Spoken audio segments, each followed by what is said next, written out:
उनके बेटे इब्ने खादिम रिजवी, उसने तो अभी जवानी की हुदूद में कदम ही रखा था। ये तो अल्लाह रब्बे जुल जलाल का फैसला है कि उसने उस बंदे को इश्क का इमाम बनाया है। और ये भी याद रखें, आलम कुफ्र अपनी पूरी कोशिश कर रहा है कि इस तहरीक को, इस मिशन को दबा दे, लेकिन मुकाबला बड़ा मजे का है। मुकाबला बड़ा मजे का है।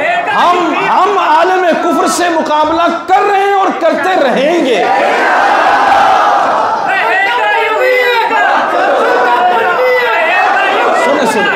सुने लोग, मीडिया पर्सन और भी बहुत सारे तबकात वो ये ख्याल कर रहे हैं और जहनों में वसवसे डाल रहे हैं, ओ जी अब तो देखें इतनी कैदो बंद है, पता नहीं क्या होगा, कई महीने लगेंगे, फुला लगेंगे। लेकिन हमने अमीरुल मुजाहिदीन से पूछा तो उनकी तुरबत अथर से भी यही आवाज़ आई।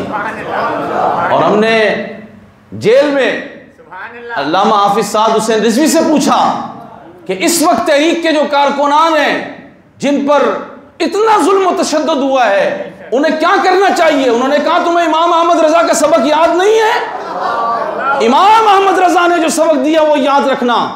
वो सबक क्या है? हर हुजूर का आशिक सुन ले, ये जितना जुल्म करें, तशद्दुद करें, जो कुछ भी करें, इमाम अहमद रजा ने जो सबक पढ़ाया वही हाफिज साद हुसैन रिजवी वहां से हमें पुकार कर कह रहे हैं। चंद महीनों की तो बात है, लेकिन सबक यह है कि चाक दामा में न थक जाइयो ऐ ज़ौक़े जुनू,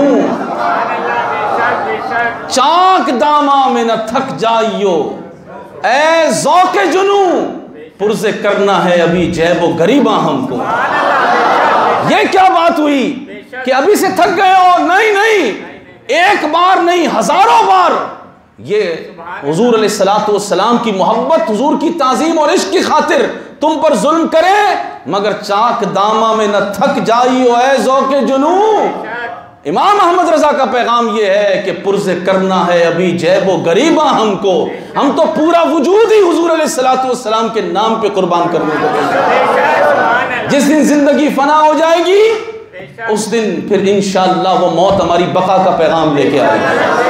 तो इसलिए घबराने की और घबराहट वाला मसला इमरान खान के साथ। घबराए वो जो लोगों को कहते रहते हैं ना घबराना नहीं, वो असल में खुद बड़ा घबराया हुआ है। वो इस्लाम से घबराता है, वो कुरान से घबराता है, वो निज़ाम मुस्तफ़ा से घबराता है, वो हुजूर के दीन से घबराता है। और हम तो अल्हम्दुलिल्लाह क़ल्ब जिगर से मुतमईन है कि अल्लाह का फजल है कि उसने हमें रसूलुल्लाह की मोहब्बत का नूर अता किया।